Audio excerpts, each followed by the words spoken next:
on the other little screen. On this one? Yep. But don't I push this one? I think it says it's on. What? Says it- say your- REC. That's it. You're live. I thought there'd be more people got. Welcome, folks. Oh, now we got a recording of you on your phone during class. That's right. Doing 40 acts. Oh, Yep. okay. All right. This is Act 3. Okay. Now we see things imperfectly, like puzzling reflections in a mirror, but then we will see everything with perfect clarity. All I know now is partial and incomplete, but then I will know everything completely, just as God now knows me completely, from 1 Corinthians. Okay? And your act for today. Find an excuse to make a local connection today. Take a quick detour to a small local shop, or if the local supermarket is more your liking, take extra time at the checkout to connect with a person who serves you. Learn their name, ask them how they are, and simply thank them for their help. Try to remember their face for the next time. In other words, plant a tiny seed of community today. Somebody you don't know. I got that all on camera. You got that? Good job, thank you. So plant a seed with someone today. Okay? All right. Welcome back. We planning to take a test on Tuesday. My wife said this morning that there was 5 inches of snow or something coming Sunday, Seriously? but does not say that on the Weather Channel. When are we doing this? Sunday? I believe your wife. Sunday? I asked her what she was smoking, and I don't know. But it says now, whoop, maybe it did go up a little bit. Now it says Sunday, 70% chance of snow, so accumulation's less than 1 inch. So it sounds like we're going to be here Monday. So I don't know what she was watching, but I anyhow. like your And if wife's. not, because I mean, an inch of snow is going to close school. If not, we'll see, yeah. An inch of snow should close school. I don't know, we'll see. Anyhow, 90-point test coming up on Tuesday, and I thought maybe I'd review this over the weekend, before the weekend here, to give you a chance to plan your parties. Starts with 10 points of diagrams. Shows a diagram of the brain, diagram of the base of the spinal cord, and diagram of the neuron. Okay? This is not the same diagram that the brain one's not the same one that you have in your lab book. So please, in your textbook right now, go to page 406, I think. I may have made that up. Sometimes I do. That's right. 406 at the top of the page is a diagram you'll see on the test. It's pretty much the same parts that you see in the diagram that's in the lab book, but it's arranged differently. Okay? But it's that one. All right, so there's about 10 questions there off the diagrams. Then questions there over just the functions of the nervous system. There's 5 questions there. Then there's questions about axons and dendrites and cell bodies and stuff. 3 questions here about MDs, DOs, and chiropractors. There's about 10 questions over brain diseases and disorders, brain and spinal cord diseases and disorders. Strokes, spina bifida, MS, Parkinson's, polio, concussions. And we're going to spend more time on those. That'll be a lot Monday. We'll be talking about a lot of those kinds of problems. We've not talked about migraines yet. We've not talked about cerebral palsy. We've not talked about spina bifida. We'll get a couple of those today, but the rest of them will be Monday. There's a question here about a synapse. Questions about alcohol and nerve gas, that kind of stuff. Random questions I'm not mentioning here. I'm just kind of getting the bigger ones. Questions here about endorphins, spinal reflexes, conditioned reflexes. Spinal reflexes? You know, we talked about hydrocephalus. There's about 7 or 8 questions here over what part of the brain does the following action. So I give you a function and you tell me what part of the brain does that function. Left and right brains, questions there. EEGs. Cranial nerves and the vagus nerve. We're going to do a little more on the vagus here today. We've not talked about the autonomic nervous system yet. We'll start that today.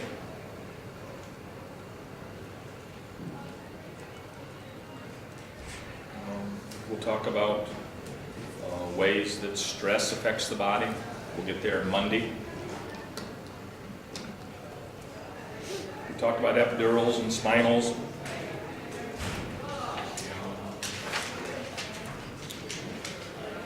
We'll get to the effects of aging Monday.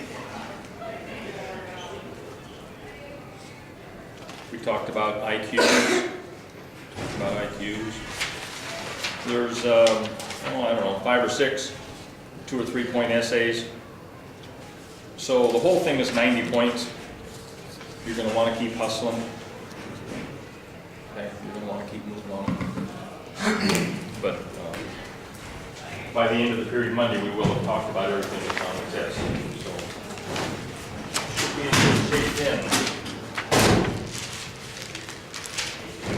How's that sound, dude?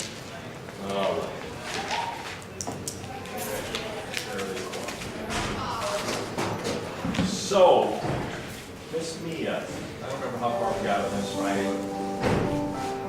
I wish I could make it louder. Seeing biblical news, I requested to see Anna clearing. Then I heard a shot, and I turned my head toward where they were, about 10 feet away, and then I heard another shot, and I was down on the ground. So, happened pretty fast. The first few days she was in there, they didn't really tell her how bad it was. She didn't really know that she was paralyzed. So I think the 3rd or 4th day was when they finally told her that she was her spinal cord was severed. I don't feel that much different from able-bodied people. Just the same, just sometimes it takes longer to do things or get around, or there may be someplace that they can't go to because I'm in a wheelchair, but not really that much different. Hear what she said there? I think that's about when the bell rang yesterday, I think. But they asked her, you know, how does it work being in a wheelchair? Basically, how does it work being quadriplegic? She says, yeah, it takes a little longer to get some things done, but really doesn't make much difference. I thought, wow. You'd have to lock me away with a lot of drugs, I think. I don't know how I would adjust to that, but she's doing fine.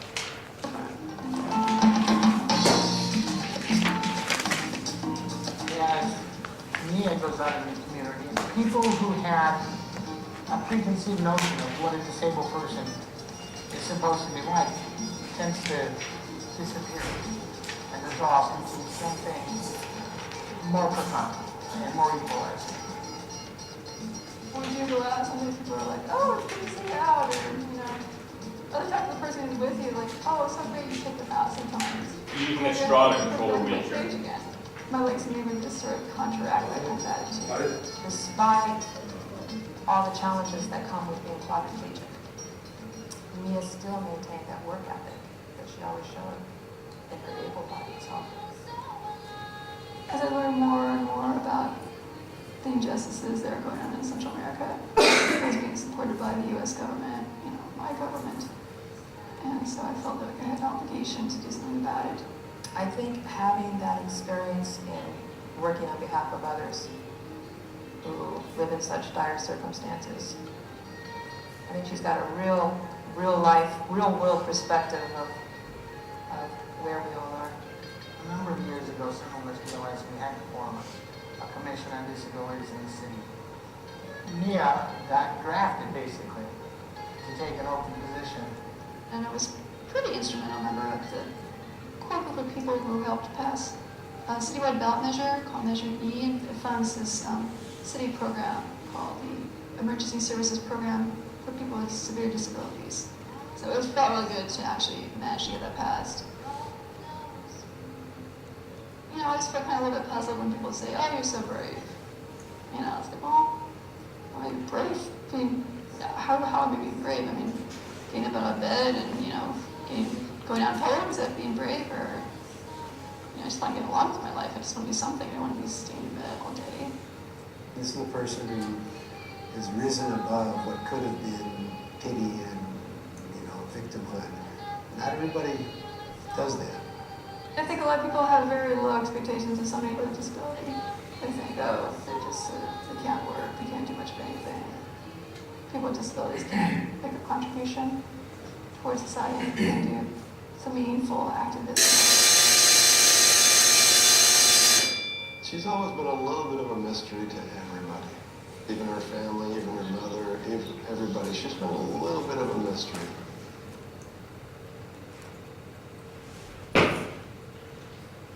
All of life is attitude. All of life is attitude. The older I get, the more I'm convinced of that. Anyhow, this has very little to do with human anatomy or the nervous system, except it ties into testosterone, it ties into reflexes, it ties into muscle activity. Yes, How ma'am? come she had to wear like a lot of layers? Even though she was like in a hot climate. I don't know. I don't know if she would have trouble regulating body temperature. I don't know. Okay. This guy's nuts. Kelly, Gary, 3, 2, 1,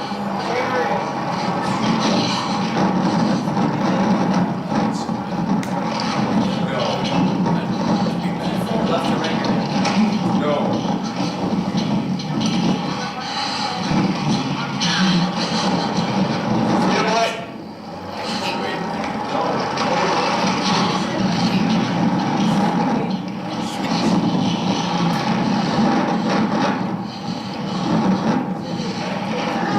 Just for good measure, he does a 360.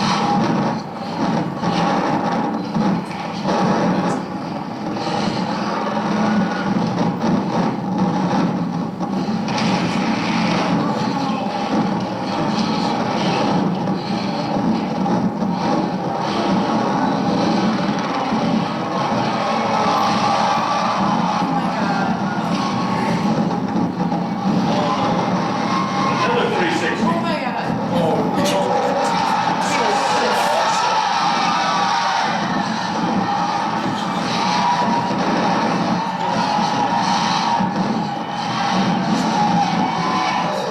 Another 360. Down in the bushes a little bit. Off-road!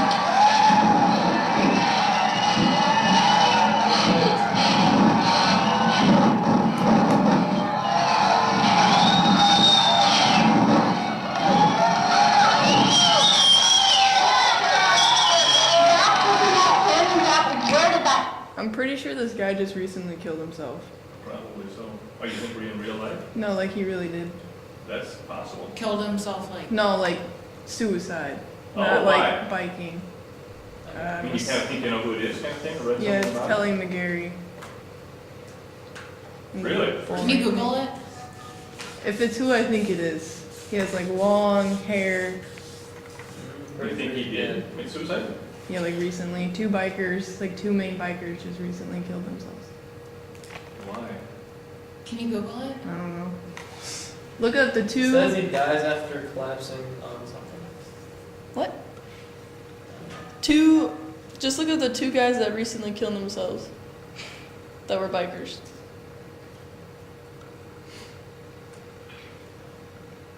Yeah. February 1st, He 2016. didn't kill himself. Oh. I'm pretty sure he killed himself. So it says passes away Apparent during a suicide. ride. Dies of apparent suicide. Yep. Long hair.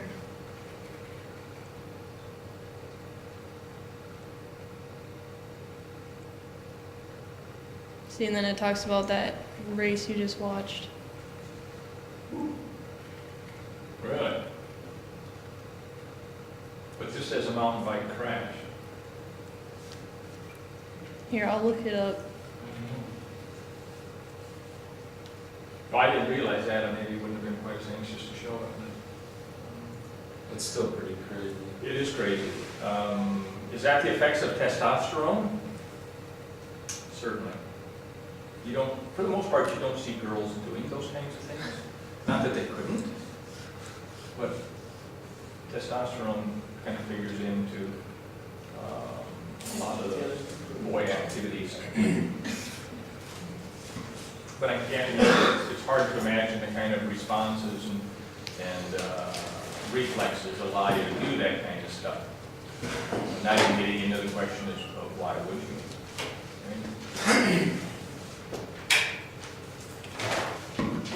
Another instance when male suicide victims create a mess Yeah, during their suicide. The only one that thinks like that. All right, we talked about the diencephalon, thalamus, and hypothalamus, and the good brain, and cons, and all that kind of stuff yesterday. We didn't really get into the types of sleep. We talked about the cerebellum yesterday. We talked about EEGs yesterday. We talked about cranial nerves and spinal nerves, and somewhere here the bell rang. Had we done the vagus? Yeah, here's my vagus. All right. So we had talked about the 12 pair of cranial nerves, and we talked about the fact that the vagus is the one that says how you can survive after you've severed your spinal cord. Okay? Vagus is the one that explains how the internal organs still work. Okay? Spinal nerves. Okay, so there were 12 pair of cranial nerves. Now there's 31 pair of spinal nerves. And I don't care about any of this kind of stuff, but these are nerves that come directly off the spinal cord.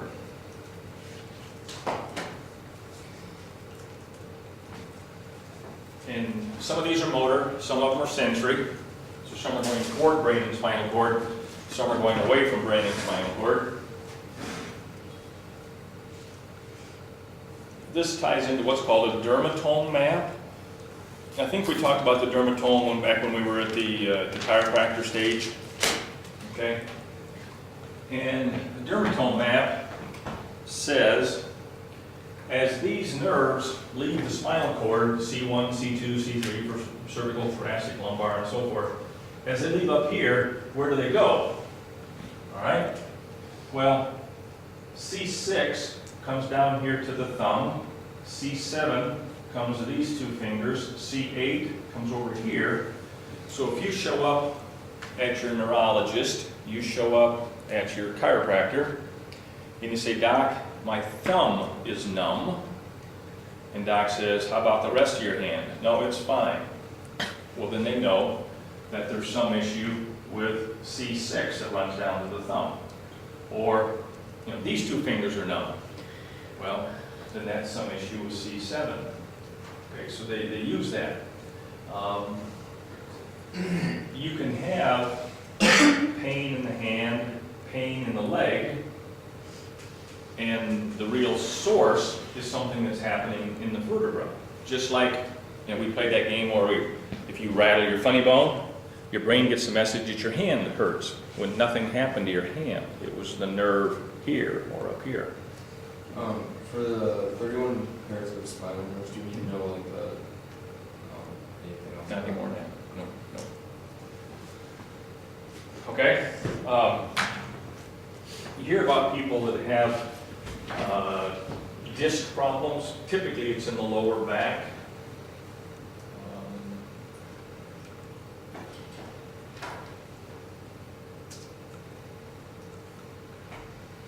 And if you have herniated discs or something in there, this can show you vertebra. Here's the disc in between the vertebra. And then here's one of those spinal nerves, whichever one happens to be, coming off of there. And that herniation, that bulging of that tear in the surface of the disc is pressing on the nerve. Okay? So we get all kinds of, here's another shot of that. Here's a normal looking disc, and then this is a disc that's ruptured or herniated, and it's putting pressure on this nerve. So now you went and see the doctor, say, "Doc, what are you gonna do?" Well, there's different options. The easiest surgery is to go in and shave away this portion of the disc that's pressing on the nerve. Okay, and you hear about that surgery happening fairly often. That's one of those things that typically you feel a whole lot better right away, depending upon the position of a lot of things. But you take that pressure off the nerve, and that pain should go away right away. The other choice is to fuse vertebra.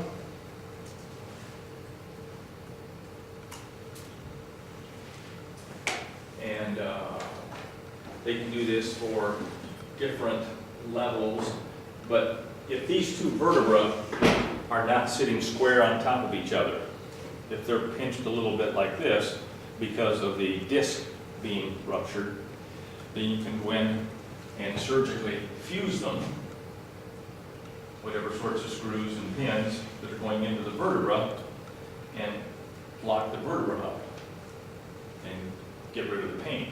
Now this is a bigger surgery. I've got a friend that just last week had the disc shaved, the bulge, the bulge taken off.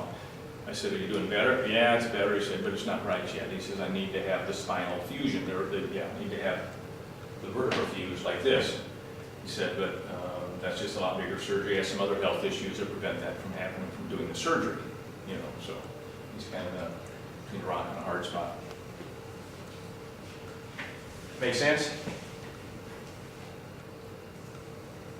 All right, so there's the dermatomes. But very often you'll go in to see either a chiropractor or a neurologist, and the pain is down here in the leg, but they start looking at the vertebra because that's where things are coming from. Just made me think when we were talking about the chiropractors. My wife, since we did that, whatever, it's been 10 days ago, just late last week, I guess, she went to chiropractor. Just kind of a general tune-up, nothing, no special complaints, but just a general tune-up.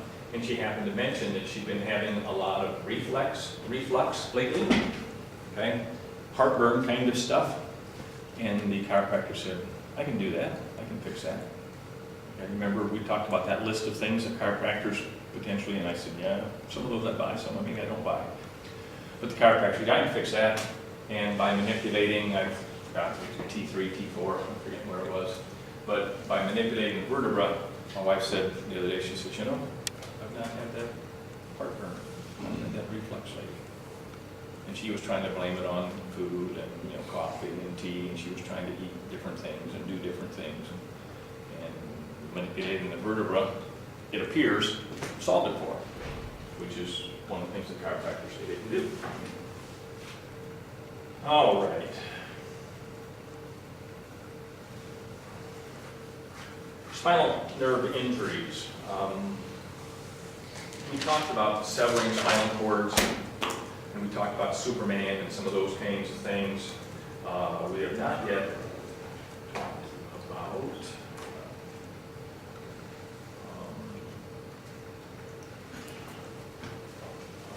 going to jump into my head here in a minute, and it's just also called spina bifida.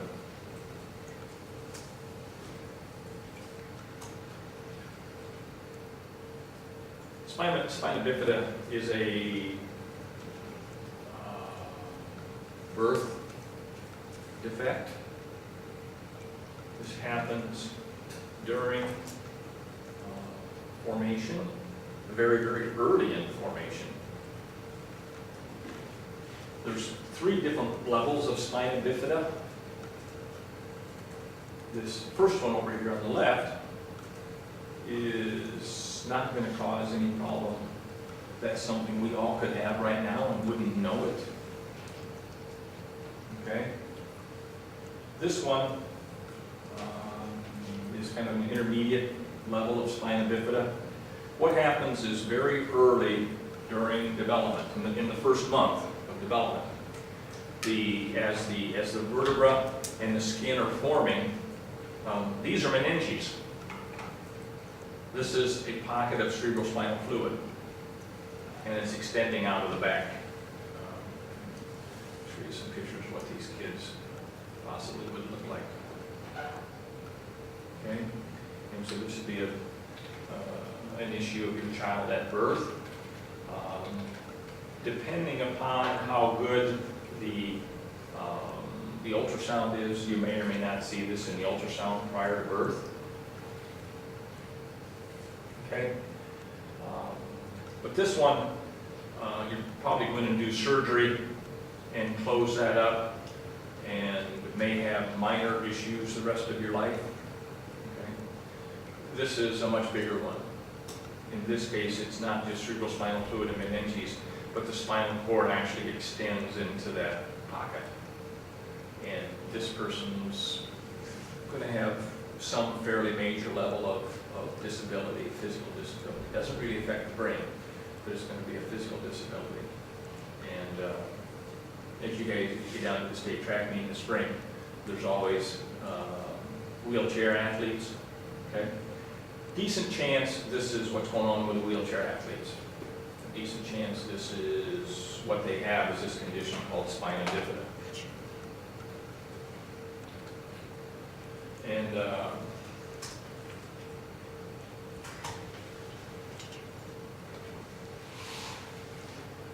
it's a part of what's called a neural tube disorder, neural tube defect. And you don't have a neural tube now, but you had a neural tube during like the first month of your life, and then that neural tube is replaced by the spinal cord of the brain. Okay? So the neural tube forms early in the pregnancy and closes by the 28th day after conception. In babies with spina bifida, a portion of that neural tube fails to develop or fails to close properly, causing defects in the spinal cord. Okay? Many different levels of severity, and I showed you kind of three different ones there. The 28 days, how big are you at 28 days? Yeah. At a month, you're about 1 inch from crown to rump, not including the legs. At a month, excuse me, 2 months. At 2 months, you're about 1 inch from crown to rump. Okay? So you're something less than that. And this is when this neural tube disorder has already happened. Is it possible you don't know you're pregnant at a month? That's possible, sure. Okay. And the symptoms, if it's this first one, that occulta, that's the one that's minor. Okay? And all there might be is a little abnormal tuft of hair, a little collection of fat, a little dimple, or a birthmark. And many people have that and don't even know. You know, unless they're doing an x-ray down there for some other reason, you may not even know you have that one. And it doesn't cause any problems. The meningocele is the little pocket of fluid, the second one I showed you, and surgery can quite often remove that with a little or no damage to the nerves. And this is the major one. And this is going to cause muscle weakness of the legs, sometimes involving paralysis. These kids are either in wheelchairs, crutches, walkers, something like that. Bladder and bowel problems, seizures possibly, and other orthopedic problems. How common is that?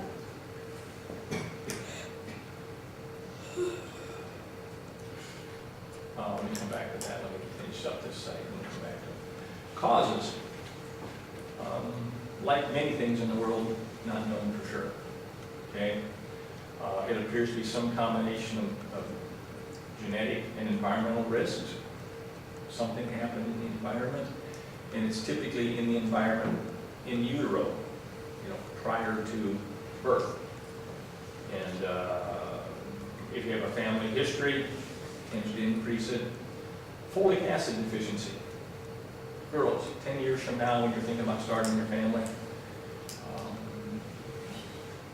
it's even, this first 28 days is critical for a variety of things. So when you are ready to get pregnant, you and your husband talk about it, and okay, let's start a family. It would be good to get on a prenatal vitamin. And a prenatal vitamin has a higher level of folic acid in it. And it's been proven that increasing your folic acid during pregnancy reduces the incidence of spina bifida. but more common among whites and Hispanics, more common in girls, more common if you have a family history, more common if you have that folic acid deficiency.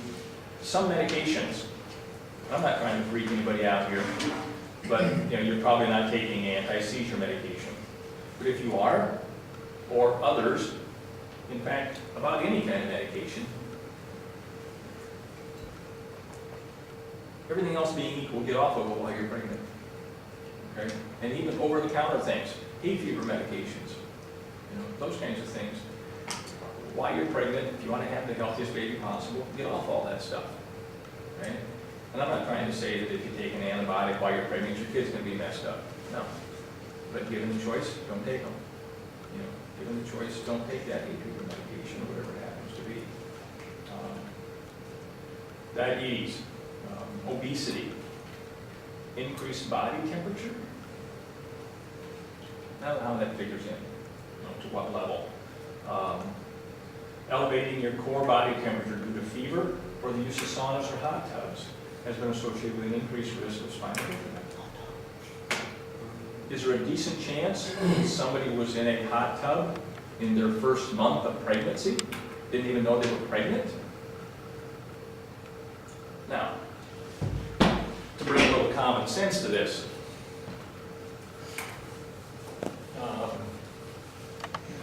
let's say the risk of spina bifida is 1 out of 1,000. And I'm making that up. We'll look that risk up here in a minute. It's 1 out of 1,000. Okay? Well, what they do is they take these mothers that have had the spina bifida kids, and they ask them hundreds of questions, most of which are not related at all. Okay? Then the computer starts to sort all this stuff out. And the kids that had the spina bifida, well, we see that the risk was doubled in mothers who sat in hot tubs, for example. I'm not trying to freak anybody out here, but the risk was doubled. Is that going to scare you if something doubles your risk? You think about what's it mean? We went from 1 out of 1,000 to 2 out of 1,000. It doubled the risk. Is it a big deal? Is that enough to make you not get in a hot tub? I don't know.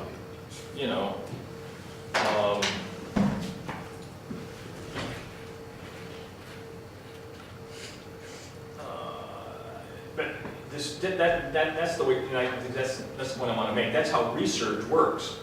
It is correct. I'm making up numbers, but it's correct that it increases the risk. Let's say that it doubles it. 1 out of 1,000, 2 out of 1,000, is that a big deal? To my way of thinking, it's not a big deal. I guess if it's your kid, it is a big deal. What am I after? How many? Statistics. 15,000 babies are born with spina bifida. So it's Hispanics 3.8 per 10,000 births. Non-Hispanics whites 2.73. A non-Hispanic white 309 per 10,000. So not very common, unless it's your kid. All right.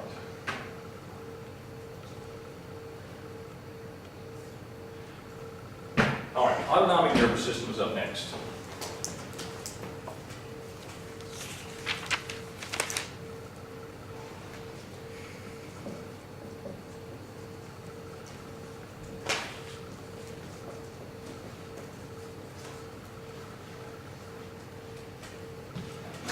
Autonomic sounds kind of like automatic, and it is.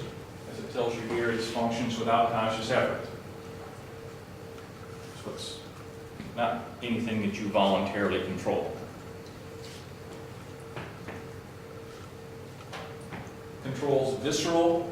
Visceral means what? Organs. Means organs. So it controls all your body organs. Stomach, liver, pancreas, eyes, salivary glands, organs, body parts. But it's smooth muscle. It's not the skeletal muscle. not the voluntary muscle, but it's the smooth muscle that's found in the walls of the arteries, that's found in the intestines, as well as cardiac muscle, as well as glands.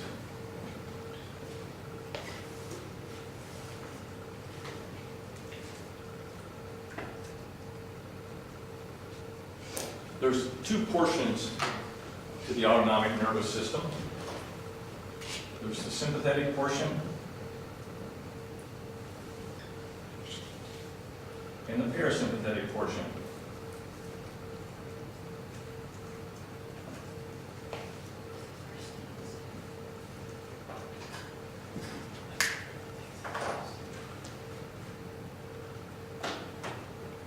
You guys know I got a lot of tips to remember things.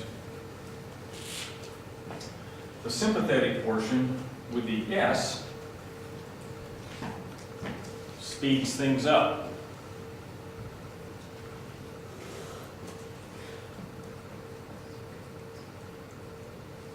It speeds up the rate at which your body's operating. It's preparing you for stress. So there's some S's.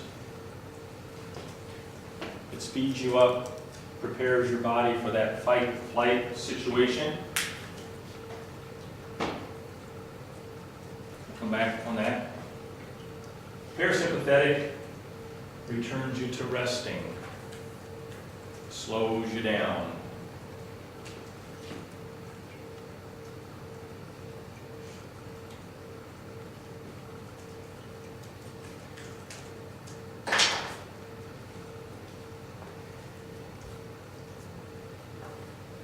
Okay? We'll talk about both those divisions. So here's a bunch of body parts, all under the control of the sympathetic portion. You're working late Friday night in Dodge, you're working at Taco Tico, and you're hoping to get off work by 10 o'clock so you can get home and do whatever. But the boss comes up at 9:30 and says, hey, my wife just called, we got a sick kid at home, I gotta go help her out. Can you close? Yeah, sure. All right? So that means you're staying around till, 1:30, 2 o'clock in the morning. Mop the floors, count the money, all that. Okay? But you say, hey, I don't like being here by myself. Okay, well here's this other high school kid to stay with you. So you got two buddies there. But at 12:30, we got the doors closed and everything, but you hear somebody knock on the door there at Taco Tico, and when you see cars pull through, and you're kind of freaked out about what's going on here, But eventually things quiet down, and you're just ready to leave, and your buddy says, hey,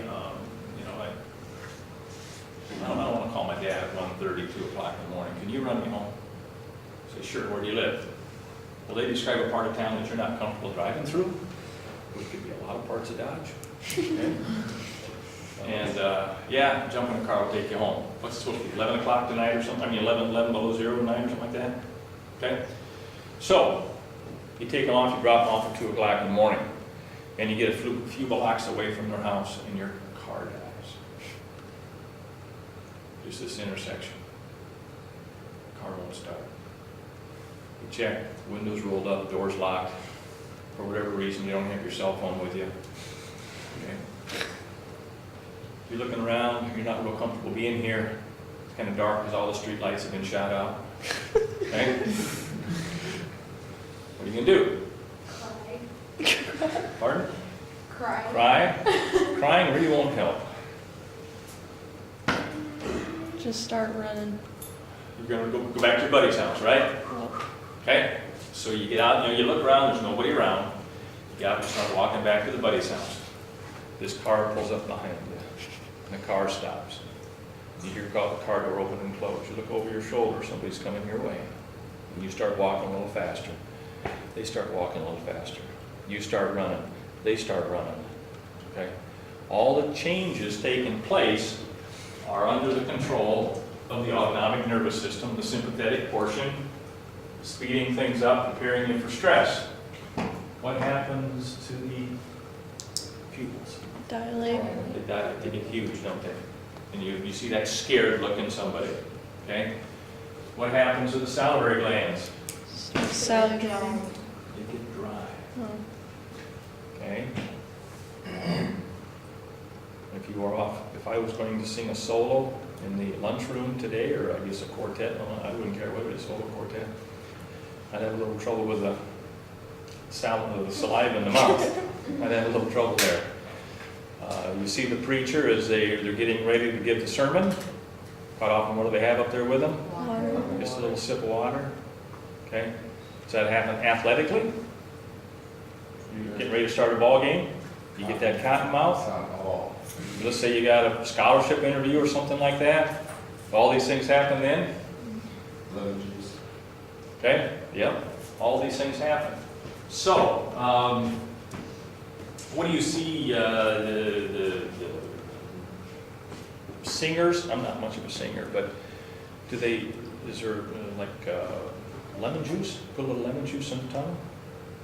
That stimulates saliva. Is Quench gum or Gatorade gum still around? Mm. And that tastes Yeah, there's a I've heard it quench.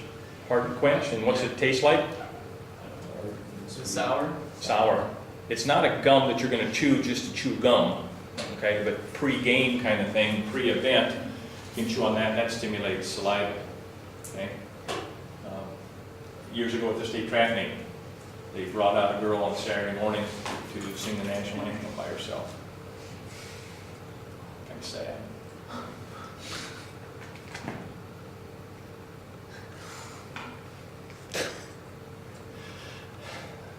There's no piano, just a cappella.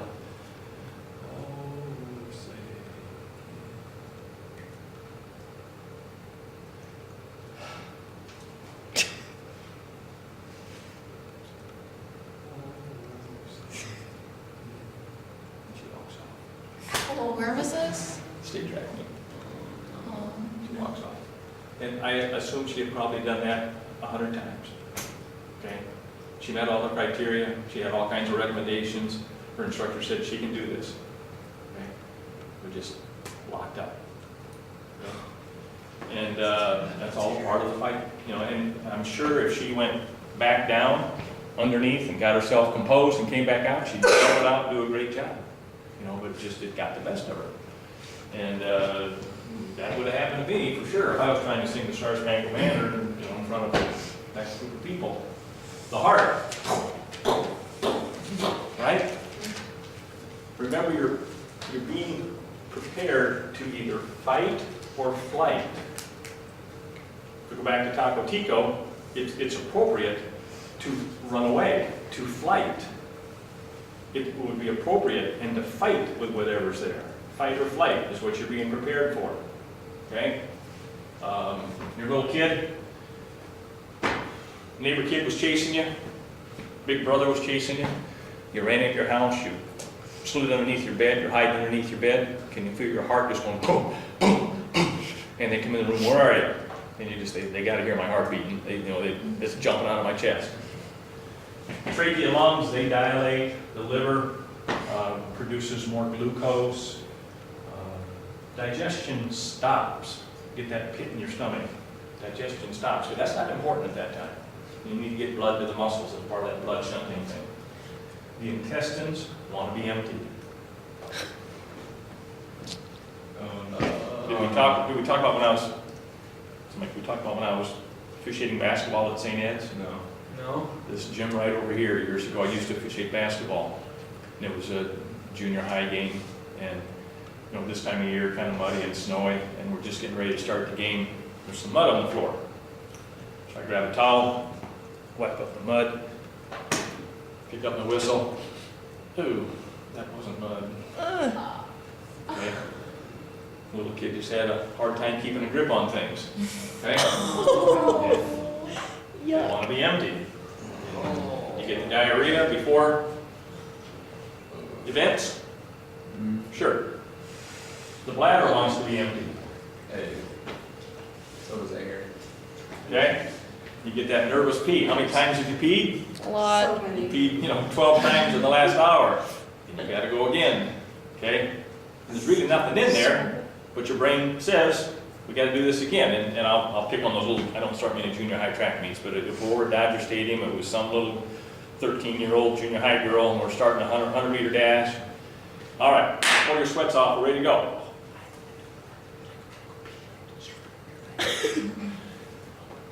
You should have done that earlier. I'm sorry. On your mark, set, bang. And they come back after the race. You go to the bathroom now. No, I don't have to. But just that little nervous beat that you always have to do. Okay? Adrenal glands producing lots of adrenaline. Adrenaline allows you to do those superhuman things. Yeah, and there's lots of examples of that superhuman kind of strength, and athletes want that adrenaline. See the wrestlers slapping each other upside the face, and that's kind of get the adrenaline going. Let's go here. Okay. Is that Now- what, Go ahead. is that what say somebody my kid got ran over by a car and a mother, she gets adrenaline and she Grandma picks up the car. That's adrenaline. Yeah. how Is there a thing where you lock up? Does that have to do with this? When you're scared and you just... I know what you're talking about and what causes it. I don't know. Yeah. Some people just kind of stand there and watch things happen Yeah. and get hit by the car or whatever it happens to be, Yeah, and I don't know about that. Good question. Yeah, I'm kind of curious. I don't know. Not very often do we fight with people.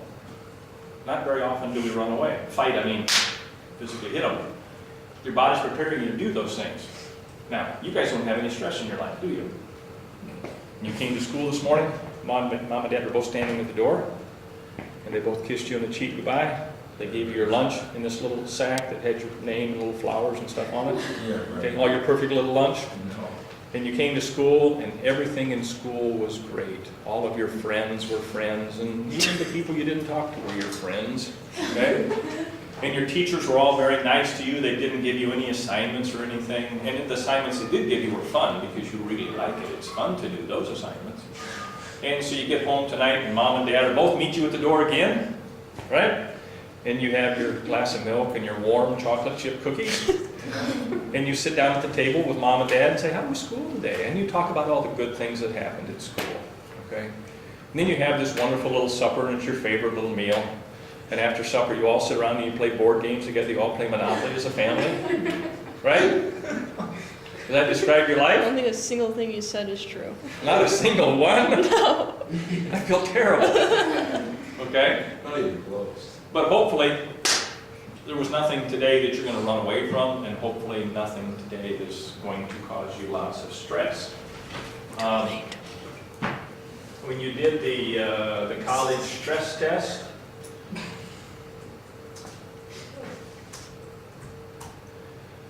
it looked a little bit like this. Okay? And let's make it a little bigger. So, the question is, which of these things has happened to you during this year of college? And we're kind of in a descending order of points. Okay? So being raped, obviously, is a lot of points. It's a very traumatic event. Finding out you're HIV positive, I guess, is pretty traumatic. Or being a male and being accused of rape. Okay? Or the death of a close friend, the death of a close family member, getting some type of sexually transmitted disease. Concerns, fears about what if I'm pregnant. Okay? Finals week. Concerns about what if she is pregnant. Okay? And this is college stuff here. Hopefully not appropriate for a lot of years in your life for a variety of reasons. Oversleeping for an exam, I don't see where that's that big of a deal, but it seems like flunking a test is worse than oversleeping, but having a boyfriend or girlfriend cheat on you, okay, or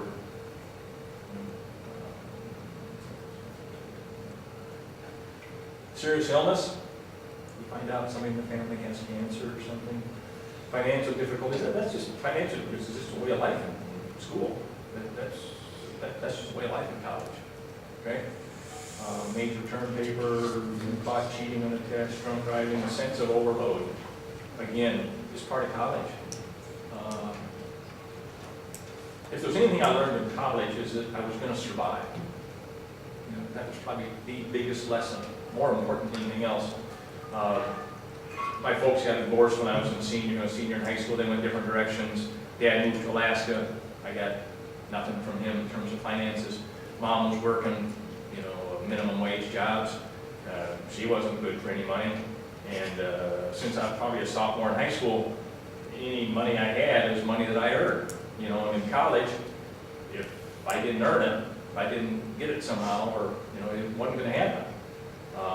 Those were the days when you didn't go to college with 15, 20, 30 hours of college credit. You started college with 0 credits, and you're expected to graduate in 4 years. There wasn't any this 5-year plan or 6-year plan. I mean, you didn't think about that because that was going to cost you more money.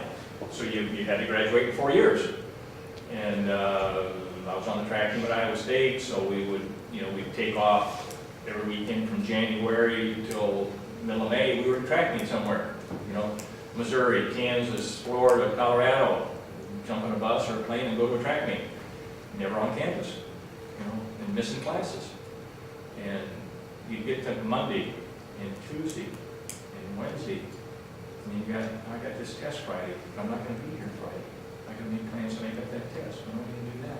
When am I going to write this paper? You know, didn't have any money. Car wasn't running. You know, just a million stresses, and this is all bringing it all back to me right here. Not cheating on your girlfriend or anything. Didn't get married. 2 exams in 1 day was just, that was a part of college. You know, doing what you do. Difficulty with parents, I didn't have it because they were different directions. That kind of helped. I didn't have to worry about that anymore. Lack of sleep was, you know, another part of college, right? Difficulties with a roommate, yeah, you figure out I don't like this guy so much. You know, nice enough guy maybe, but I can't get along with him. Declaring major, I changed your majors, 4 times in college. That's part of life. You do that. You always have classes you don't like. You know, drugs and alcohol wasn't an issue for me. Whatever. You know. So you get down the line here,